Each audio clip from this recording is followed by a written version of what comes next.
Hey, everybody. It's Alexander A. Manzoni with Manzoni in the Morning.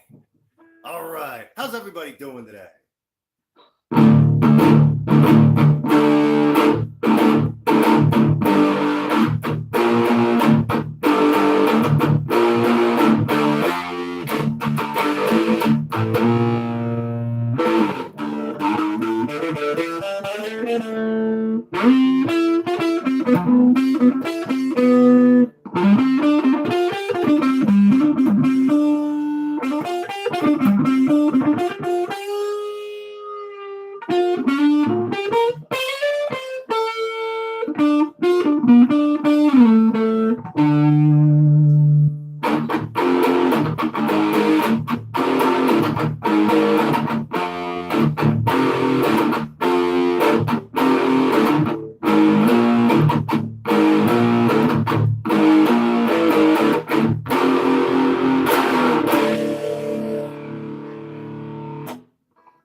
Good morning.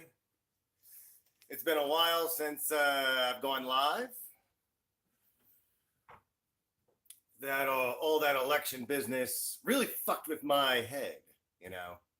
But luckily, that's all done. It's over, and now we can continue with our lives.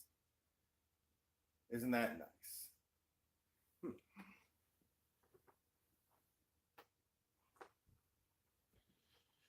All right. Had to hit record again on the thing to record this for the podcast. Available on SoundCloud. Yes. It's a high quality download, which is better than what you're going to see on Facebook or YouTube, which they compress it and kind of makes it sound shitty sometimes. All right. I got a lot of new poems for you. How about that? This is first words of the day. First words of the day written outside in the early morning fog. The day it is so calm, so gray, the road out of town is treacherous. The highwaymen lie in wait, joking to one another at the roadside. They are sharpening their blades. They are knocking back whiskeys at 8 o'clock. What good will come from what they have done? You can try to run, you can try, but you will die when they catch up to you. Walk the path, feel their wrath. What will eventually come to pass? One will never reach the distant tower of crystal glass without moving forward. Words, they mean little to they. This next one's called Don't Leave Your Love for Your Drug Dealer, which I reimagined my song Don't Leave Your Man for Your Meth Dealer and tried to took it in a different direction this time. Don't leave your love for your drug dealer. Don't you see that he or she will never be true to you? The only things that matter to them are poison and money. I used to think that I could play the game, but I did not have the personality. Poets are poor peddlers. Even before I knew that's who I was, who I am. I wanted to help out everybody by providing a few of their kicks. Oh, how popular they were, how I was, for all the wrong reasons. Which I didn't realize until I was in too deep and my customers viewed my own prescriptions as theirs. And once, at that point, my protests fell on deaf ears, give way to thinly veiled threats, and a blown up mailbox. I am glad that I moved because I was otherwise stuck, fucked over by those who I once called my friends. Loose lips sink ships. They couldn't hold their tongues around my mother or my brother. They kept getting me in trouble, running their mouths about all the drugs we had done. The time draws nigh on another dangerous run. Time to ride the bus to Camden. Time to order some drugs from Thailand. Those were the days before the dark web. Those were the days before anybody had heard of bath salts. Pissing blood, it almost killed me, drove me to build a heroin lab just to say that I could. Was it ever worth the risk? 25 to life, most likely. Mistakes they have been made. Enough was enough. A grenade went off in my cerebral cortex. My next move, it had to be true. Lose my old life, gain a new one. Able to actually have fun with my friends. Able to trust that they will not rob me blind while I am using the restroom. The bag, it is a prophecy of doom. I used to think it made me so cool. Foolish youth. Another bitter truth. What's the use of trying? It is exponentially better than denying your life. Late at night, the drug dealer comes. Pontiac, charcoal black. Late at night, the drug dealer he comes. Pontiac, charcoal black.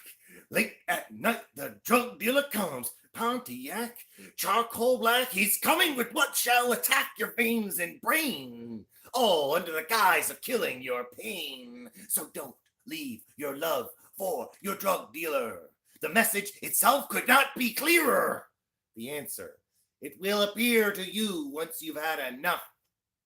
The road is tough and unpaved. You had best be brave. Thank you. That is a poem that was inspired by a few things. Well, my former activities with the drugs and the drug dealers and all that, as well as the Spokane story. While I started writing it, I go by the liquor store at night. Used to go with Noah to go get some beers. And there'd be the people, they're sitting on the curb in front of the liquor store, and they're calling, and they're asking people, can I use your phone, man? Can I use your phone? Called the drug dealer. And I myself wished I could have that kind of power over people. Luckily, I found poetry, and I found a new way to inspire others, and it is a power different from the absolute power of the drug dealer, but still it's a hell of a lot more positive than what I'm used to. Everyone always told, well, not everybody, but a lot of people told me, you're a bad seed. Once a junkie, always a junkie. You're just gonna get worse. What's the point of even talking to you? Yeah, well, fuck you. Fuck you. Everybody ever told me to shut up, and my poetry is boring and for dumb people. Uptight college professors with Argyle sweaters. Whatever. I'm out here doing this, and everybody else is back home, and a lot of them are dead, and others are just kind of doing the same thing they always have. And I'm glad that I got the hell out of there when I could, because I don't think I would have changed my life in the same way that I could out here. I could go walk to the store, get some get a little bit of that weed, legal weed. Hold on. This is some Super Silver Haze. So go get the legal weed, and it's easy. But back home, it was easy to get shitty weed. But then if I wanted to get some good shit, I would have to place an order like a week in advance and then have to wait a week, 2 weeks, and then they'll just say, oh, well, tomorrow night, we'll get you tomorrow night, dog. And then all the while, there comes the heroin dealer. He's like, oh, I got some drugs.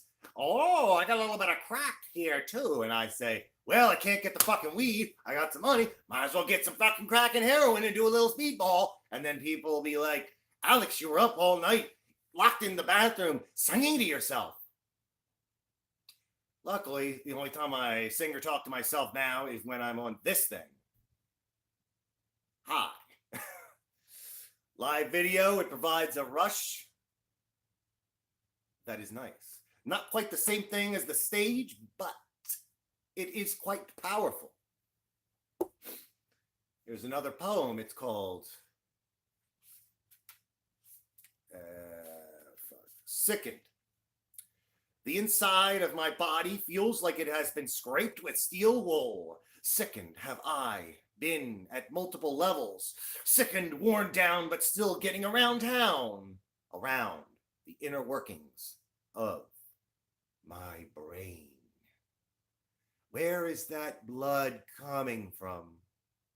Chronic condition does not need to lead to submission. Unless the gods are fixing to take you, shape you into dust. Trust the artists and the jesters. For they will tell you the unfiltered truth. And maybe that is why individuals get so upset that they cannot express themselves so completely. All these things, thoughts battling it out on the war-torn plains. There are mortars incoming. There are the dominoes falling. There is madness transpiring. The wheels of justice are grinding to a halt. Salt in the wound, salt of the earth, recognize your worth as a human. Filled with sin, recognize your value. Pins and needles, feel empathy for those who have stepped on your toes. Sickened, quickened steps bring us forth towards the monolith. Washington Monument, a big white dick. A big white dick pointed towards the sun and the moon. Don't you know they'll do whatever they can to stop us? Stop the freedom train as it rolls on to its final destination. A nation of citizens given to good. Should we fail to persist, such an opportunity shall be missed and will slide down into the fiery blaze of atrocities. Celebrate life. Celebrate what moves thee into motion. Join hands across the land and pray that the house band keeps on playing. We're going to skip a few ahead. A lot of new poems, a lot of them. I've been writing sometimes 3 a day now.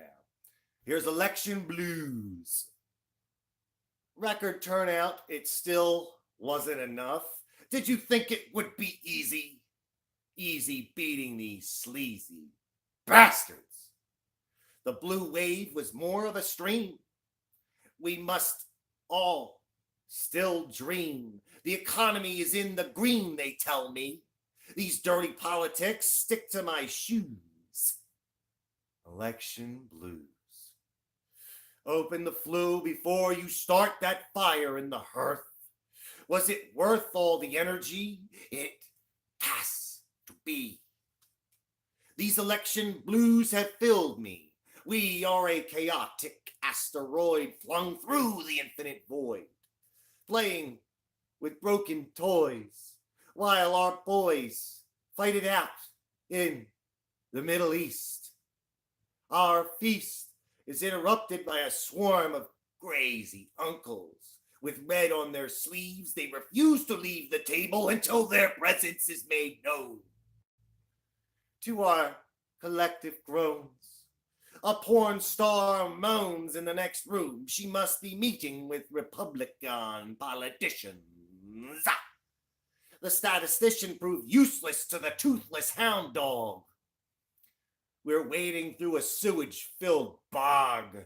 Hope that we don't pick up an infection. These election blues have got me twisted. What am I missing? Skipping school to break the rules, using every tool I have available to make this world more bearable. Even if I am unable, at least I know I tried long after I grew tired. What does it take to get you fired up? The cup, it is shared between parched and cracked lips. We must come to grips with the reality of our vulnerability. Even though it seems like it's killing me, turning me into a beast. If you're going to kill me, can you at least make it quick before I sink this ship myself? The china hutch rattles, its contents spill off the shelf. Smashing, clattering crystal, a nuclear missile is launched from the deck of a surfacing submarine. Will it wipe the slate clean? Or will we live in a long-forgotten dream turned nightmare? Are you aware of the danger? The country, it shuns the appearance of the wandering stranger in flight from the insurmountable night. Is it right to live in such fear? We're nearing the end of a new beginning, my friend. Even so, we must not bend. I clutch my pen until the knuckles turn white. Writing poetry day and night, my eyes catch sight of a lone ship on the horizon. Will this one come to rescue us? Very nice.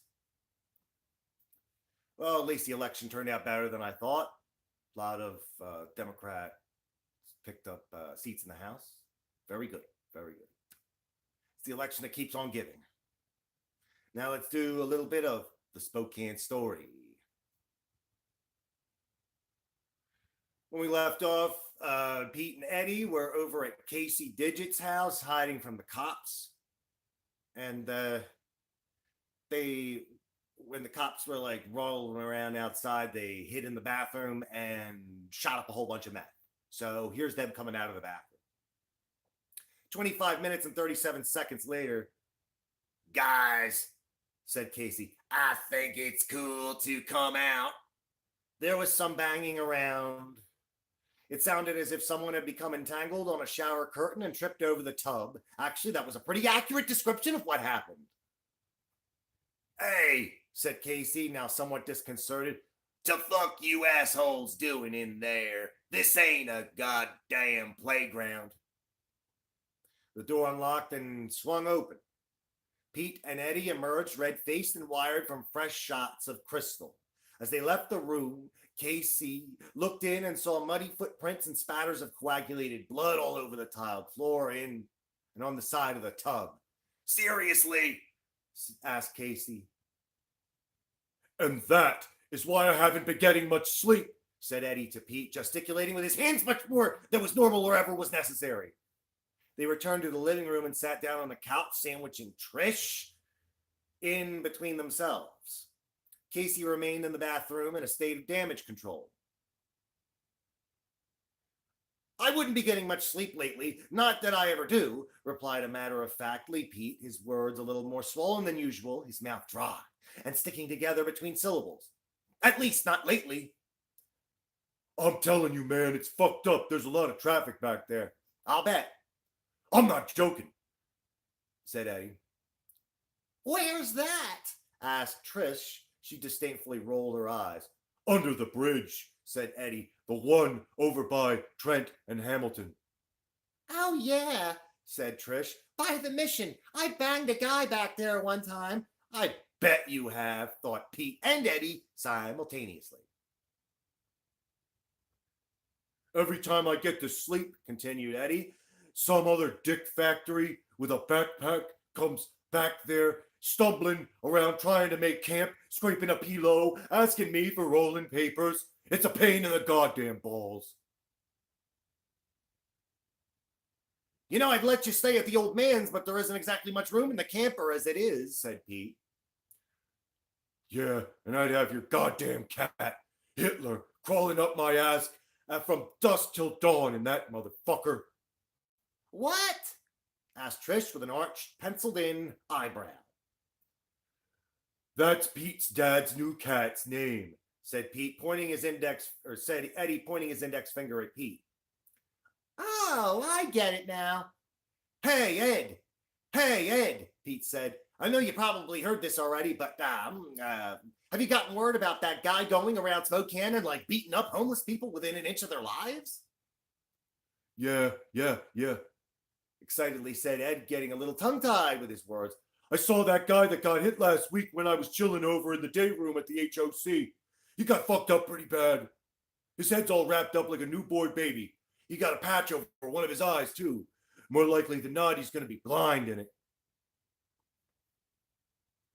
You better watch your back at night, Eddie. This shit out here is getting cray. Fucked up thing is, this isn't the first time that guy has been hit. No shit. Yeah, this guy has the worst fucking luck in the world. Not like he goes looking for trouble either. Both times he's got the shit beat out of him, he was sleeping. Any idea who this fucktard is? Does anyone have a clue? I don't know, man. I don't think so. The other guys living on the street, just say it's a well-dressed white dude in his mid-20s to 30s. Asshole just goes around clubbing the shit out of people sleeping on the goddamn ground. Nice, said Pete. Oh my God, exclaimed Trish. You're telling me, stated Eddie, slumming it ain't what it used to be. Poor folks just can't catch a break these days, said Pete. Hell, look at how they changed the downtown sit-and-lie laws last year. It's got all the backpacks up and pissed the fuck off. Not like they ain't always pissed the fuck off in something anyway, but still. I mean, said Trish, say what you will about the homeless issue. Yeah, they're all over the place in this city, and yeah, they're creepy, and yeah, they're always bumming change or smokes, or want to use your phone and get their nasty face grease stains all over the goddamn screen, but come on. Do what the rest of the city does and just ignore them like they're not there. Don't be all, ooh, get away from me during the day and then stalk the streets at night beating their skulls in with sticks and big pieces of fucking pipe.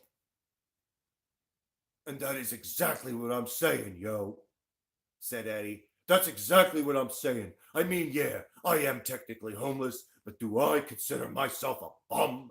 No, man. I don't fly a sign. I don't go around bumming change off every dick I see walking down the sidewalk. But you, I mean, these dicks, these pale-faced dicks on the street always gotta fuck with me. Fuck with my personal business. Fuck with my life. One day, I swear I'm just gonna snap, and that'll be the end of it. Oh boy, here he goes again, Pete said under his breath. The levee breaks. Then came a sudden hollering from the bathroom.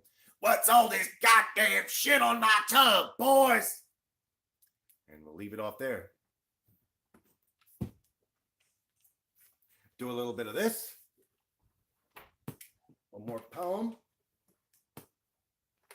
And we'll be done. Maybe.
I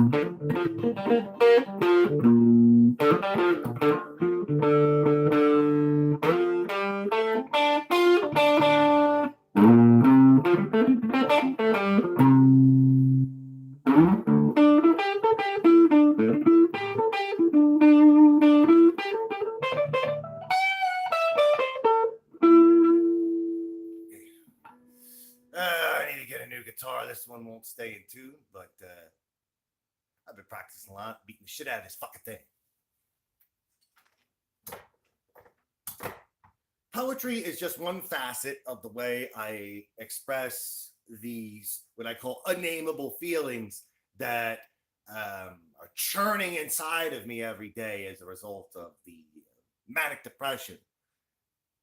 Sometimes, like in one poem, I go from depressed to excited.